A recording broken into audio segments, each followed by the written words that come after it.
Good morning. Good morning. So today I get the honor and the privilege to bring you guys the word. And so I just want to say, it's been a really quick Christmas season, has it not?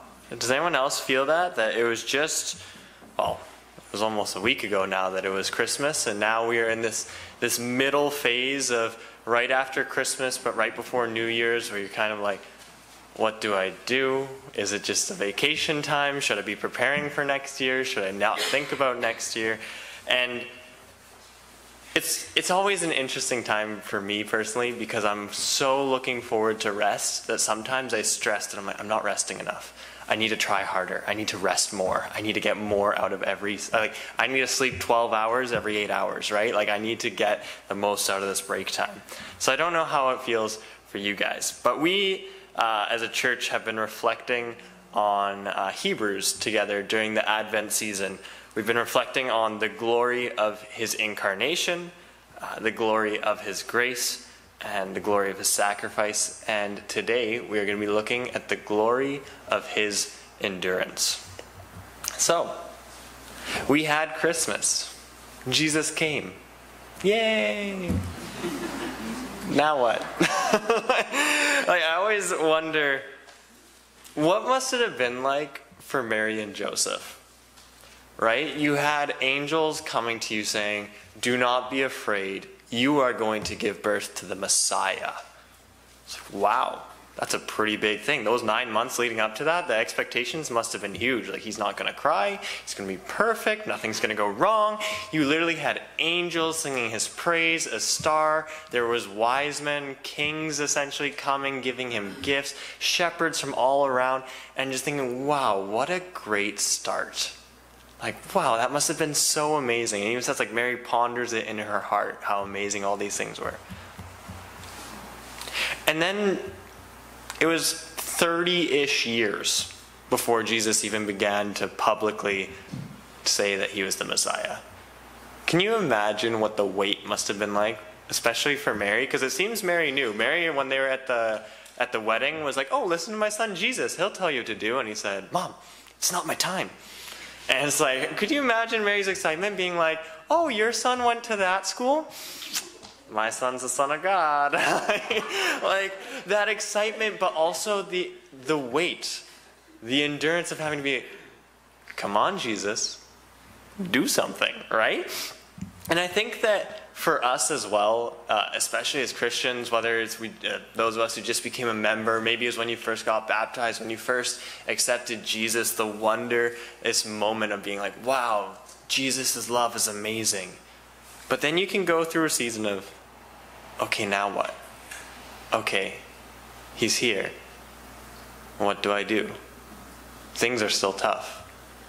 I haven't gotten any luckier. I haven't gotten any richer. I haven't gotten my relationship problems all solved in a moment. Now what? So today we're going to be looking at what it means to endure, which is, if you have your Bible with you, you can open to Hebrews chapter 12, verses 1 to 3. And so while you're looking, Hebrews chapter 12, verse 1 to 3, I'm going to give you a little context. And this was written to Jewish Christians, as a big theme in the book of Hebrews is an encouragement to endure in their faith in Jesus, because they were suffering a lot in his name. And so he's saying, don't give up on Jesus, because Jesus is the best thing that you have. And so let's read it together, and then we'll break it down. Therefore, since we are surrounded by so great a cloud of witnesses, let us also lay aside every weight and sin which clings so closely, and let us run with endurance the race that is set before us, looking to Jesus, the founder and perfecter of our faith, who for the joy that was set before him endured the cross, despising the shame, and is seated at the right hand of the throne of God. Consider him who endured from sinners such hostility against himself, so that you may not grow weary or faint-hearted. So let's look at verse 1 together. So it says, therefore. right? And whenever there's a therefore, I was always trained in my Bible college, if there's a therefore, you need to ask, what is the therefore there for? Right? So we got the next slide. Yeah. What is the therefore there for? Right? Because it's important. It's a connection. And the entire chapter before this, all of chapter 11, the author of Hebrews is describing the heroes of the faith. He goes through, he's saying Abraham had faith, he had Isaac's faith, he had Jacob's faith, he had Moses and all the faith that he had in his events. And he even says, he's like, shall I continue? There's so many more that I can't even describe. You've got David, you've got Samuel, you've got the prophets. And he says, how many nameless others have suffered in God's name through the ages with faith? And so when he says, therefore, because we are surrounded by a cloud of witnesses, he's saying, look at all these people who have had such strong faith. Now, the word witness is actually the word martyr, which some of you guys might know as somebody who has died for their faith, is usually what we think of. But then it could be used as somebody who witnessed their faith for other people, but it can also be used in the sense of somebody who's watching a sporting event. A witness. They are seeing what's going on, right? And so it's kind of the idea of not only are they a good example, but also they are the people around us who are looking at us and saying, okay, it's your turn, right? And so he says, therefore, since we are surrounded by such a great cloud of witnesses, which I think can include our brothers and sisters in the church today, those who are sitting beside you in their pews, it says, let us also lay aside every weight and sin, which clings so closely, and let us run with endurance the race that is set before us. So I don't know if you know this about me, but I actually used to run triathlons, not willingly, but my brother always had a great idea, and he said, I want to do an Ironman one day. And an Ironman is a grueling race. It's a 4K swim, a 180K bike ride, and then a marathon at the end just to cap it all off. So he convinced me, he signed me up for a half Ironman with him. And I said, okay, I guess I'm doing it. I already paid somehow. And so we went, and there was a group of 5 of us. So there's my brother, my sister-in-law, and there was 2 family friends, one of whom I actually just realized used to go to this church before I even knew this church existed. And then me. And so when we were training for the triathlon, there was a few things that were really important. The first thing is when we were looking at what equipment, what we were going to be bringing with us, we had to take into consideration how much did it weigh. Because when you're going for a walk for 5 minutes, if you're carrying a 5-pound dumbbell with you extra, it's not the end of the world. But when you're running a marathon, anything extra that you're carrying will add up. When you're swimming through the water, anything extra that's holding you back, it all adds up.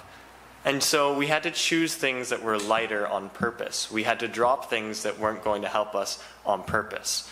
And in the same way, I think that with the analogy of running the race, sometimes we have sin that's holding on to us and it's weighing us down.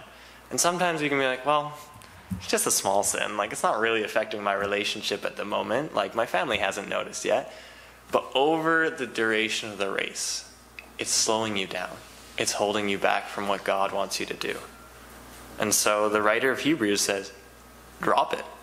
Stop it. It's not helping you, right? The next thing that we had to do for preparing for the triathlon is we had to practice over and over and over again, all the small little steps.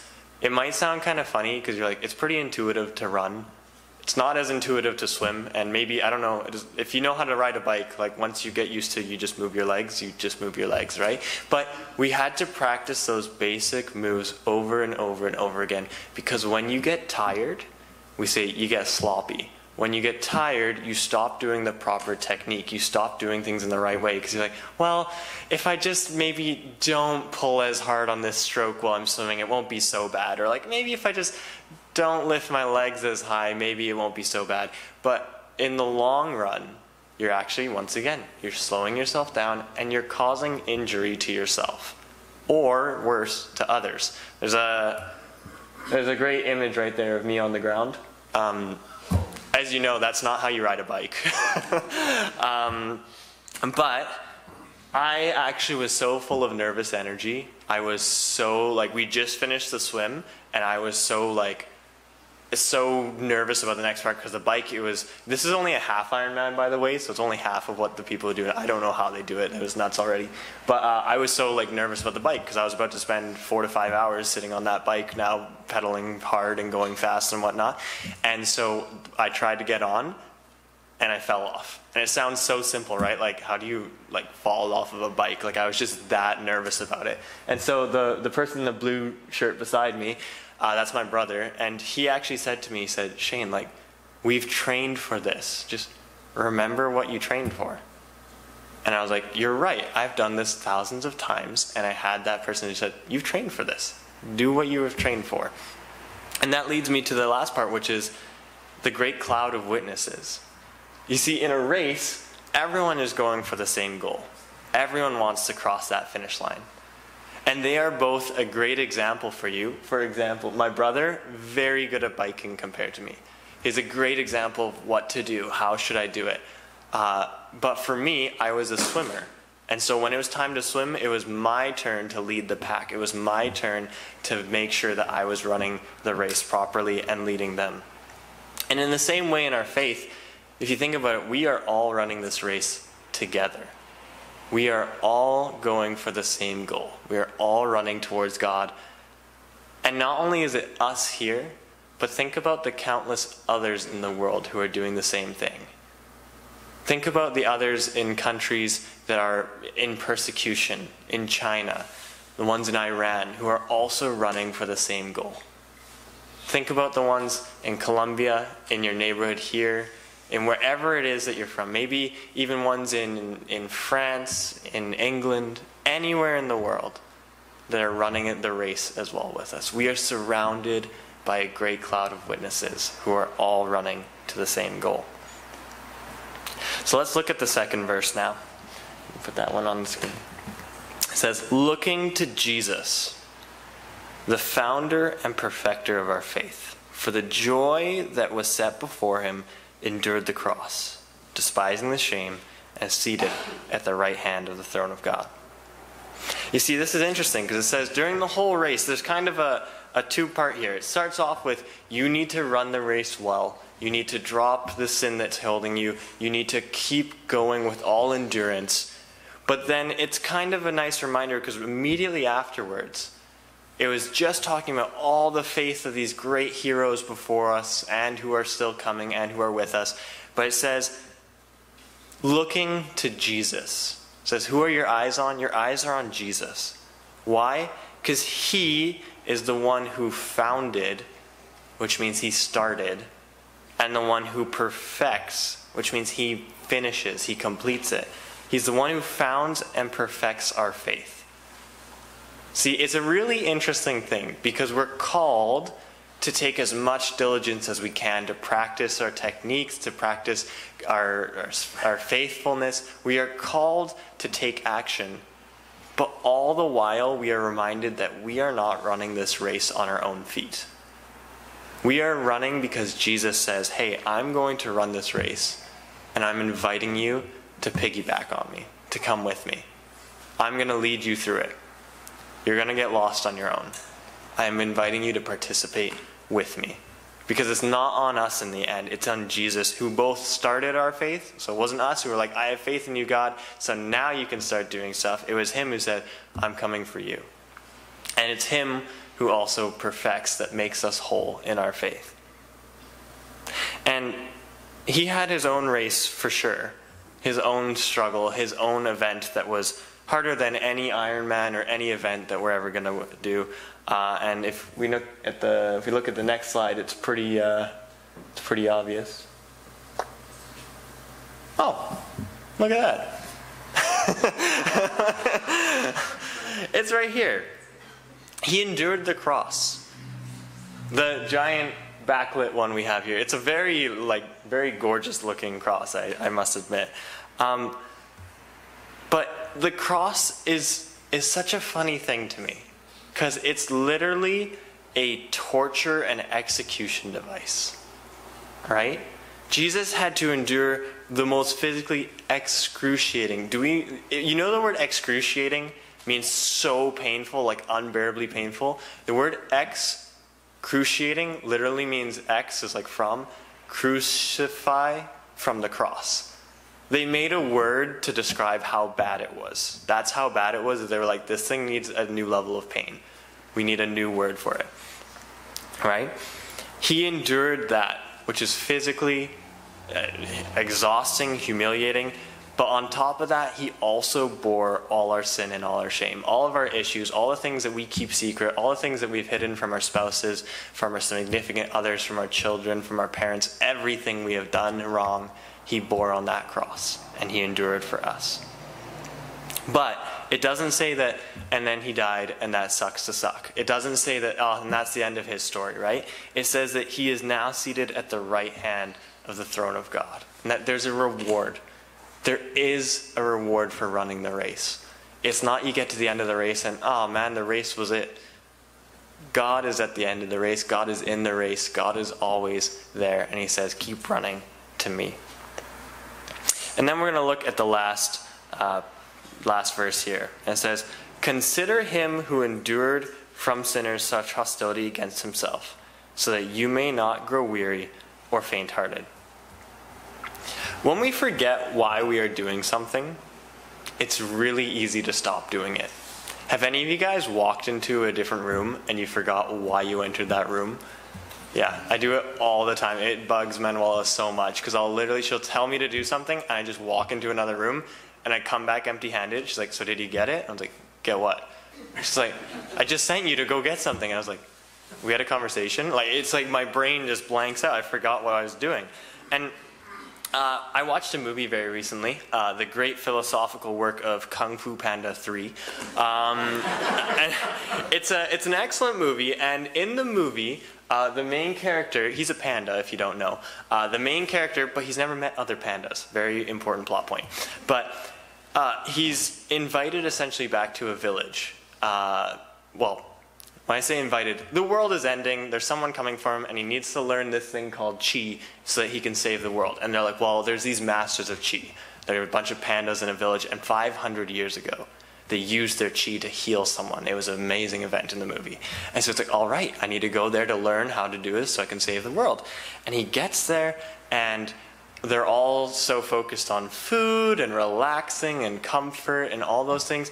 And so he's like, wow, this is really great and all. Like, it's really cool meeting you. And he even meets his family there for the first time. So he's like, wow, this is really cool.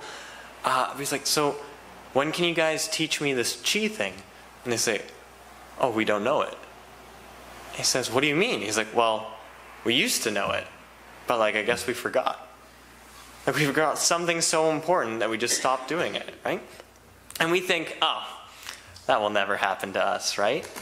I think of, you want a more biblical example, because Kung Fu Panda 3 is amazing, but think about the Israelites leaving Egypt. They had just witnessed the plagues that miraculously passed over them each time. They had been led out through the Red Sea, which is split apart for them, which, I mean, what more can you ask for? But then God's leading them as literally a pillar of fire and a pillar of smoke. They're saying, I'm hungry. And he provides them food out of essentially the air. He brings them birds from all over. They say, I'm thirsty. He gives them water. And then after all this confirmation that God is with them, that God is always there, they do two things. One, they say, well, I wish we were back in Egypt. Because at least I knew like I could get some meat whenever I wanted. Like, after witnessing God all this time, they're like, well, why are we here? I wish I was kind of back in slavery. Like, what a weird sense to take. But not only that, after witnessing all this, when Moses goes up the mountain to go receive the 10 Commandments from God, he's like, he's been gone for like a week. Let's build an idol. Like, they took no time in forgetting why they were there, forgetting who brought them out. And we look at that and we think, oh man, like, that's never going to be us. We have a public torture and execution device that is the forefront of our church building. How many times do we see this image and we forget what God has done for us? How many times do I have it on a necklace There's one on the offering box back there. How many fashion statements have it? How many people have a tattoo of it? How many times do we see a cross and we just think, oh yeah, that's just a symbol? And we forget what Jesus did for us. So where does the endurance of God apply in our own life? Well, I've got a piece of advice, and that is that following Jesus is an endurance race. It's not a sprint. You're not going to receive Jesus and run 10 meters and say, that's it, I've done well, I can drop everything now. Right? It's going to be hard. It's not going to always be easy. There are going to be stretches where it feels like you're running downhill with the wind at your back, and there's going to be stretches where you feel like you have to crawl up the mountain and you have to fight for every step.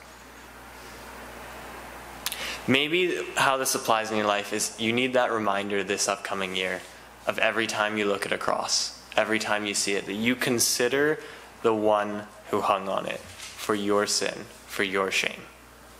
And that you say, you know what, God? I'm not going to live my life forgetting what you've done for me. Jesus, I'm not going to act as if today is just another day, because today is a day that the Lord has made, that Jesus has died for me for, that I might experience him, his love, his compassion, and his mercy. Maybe there are things that we do, and let's be honest, we are all suckers for public pressure. We all want to be in the right, even public pressure within the church. We all want to be in the right. We all want to be connected and in good community. And sometimes that's not always going to be possible. Sometimes we as Christians are called to do things that are going to be humiliating to us, that are going to be weird to others. Maybe there's someone that people said, oh, they've screwed up so many times. Like, we don't talk to them anymore. And Jesus is saying, I would talk to them. What are you doing? Maybe there's some people that have hurt you in ways that you're like, I can't forgive them. They've done so much wrong. Like, I just can't do it. And Jesus said, I forgave you. What are you doing? Right? Maybe we need to consider Jesus more often and the endurance and what he endured for us. So I imagine after the excitement of Jesus' birth, Mary and Joseph might have had a lot of conflicting feelings. Do you live a normal life when you have the Messiah? What does a normal life even look like after that? How do you discipline the creator of the world? Like, what does that even look like? I'm sure they had lots of questions as well, even more when they were running for their lives when Herod was trying to kill Jesus. After losing him in the temple and searching for him all over, and other hardships that, I'm not a parent, but I'm sure you guys have gone through a lot. But all those other hardships and wondering, what's next? And we might look at Christmas and wonder the same thing. Like, in this upcoming year, what is next? Yes, Jesus came as a baby. Yes, baby Jesus, we all love him. But sometimes we wonder, well, how's this baby going to help me? What's this baby going to do? Jesus came not because we were running this race, this life so well that he wanted to learn from us how to do it. Or that he was like, that looks like fun, I'm going to join them. Right? He came because he knew we could not do it without him. And just like Jesus' long endurance and patience with us, we should live our lives in the way that he did. He did not come to save humanity as a powerful warlord who conquered the earth and put down his rules. He didn't appear as some angelic being that was like, oh my goodness, like the angels that said, fear not, and just overcome the world that way. There's a Christmas song that I really like that it says, you could have saved us in a second. You could have saved us in a second, and instead you sent a child. A child that took 30-odd years before even proclaiming he was the Son of God. A child that throughout all of that time was in no rush to get to the destination. So when times are hard, when we want to rush to a solution, we want to solve all our problems in one go, we said, Jesus, just take it all from me right now. Remember that God's love for us endured patiently through all the ages, through all that we have done. That Jesus endured the cross for us. going through every second of the agony of it, knowing who it was for. And that the Spirit keeps enduring our shenanigans, our mistakes, our little whoopsies, our big whoopsies, our every day, every single day He's enduring with us. And He still loves us every single day. Let's pray. Dear Lord, I thank You that You are a God who is running an endurance race, that You didn't just sprint to the finish and leave us behind, but Lord, that You said, I'm going to come with you, that you guys are lost, you need a guide, you need someone to guide you to the end of this race, and I'm going to send my Son to do that. Lord, I pray that every time that we see the cross, that we can consider You, consider what You have done for us. Consider how You endured that cross, You endured that suffering, but that You also rose again afterwards, that there is the reward. Lord, I pray that You would speak to each one of us wherever we are in the race towards You. Would You open our eyes to see, just as the author of Hebrews encouraged, what sin is holding us back? What sin is clinging to us? Why, if we are forgetting why we're running the race, Lord, would You open our eyes again to see You? And would we know as well that as we run this race, that it's not on us. We are not finishing this race on our own. It's You. It's only You. We get to come along for the ride. Lord, I pray that You would be with us this week, and not only that, this year, that You would show us new ways to love, new ways to open our hearts and our eyes to You, and would we always know that You are with us even when we don't feel it. I pray this all in Your name. Amen.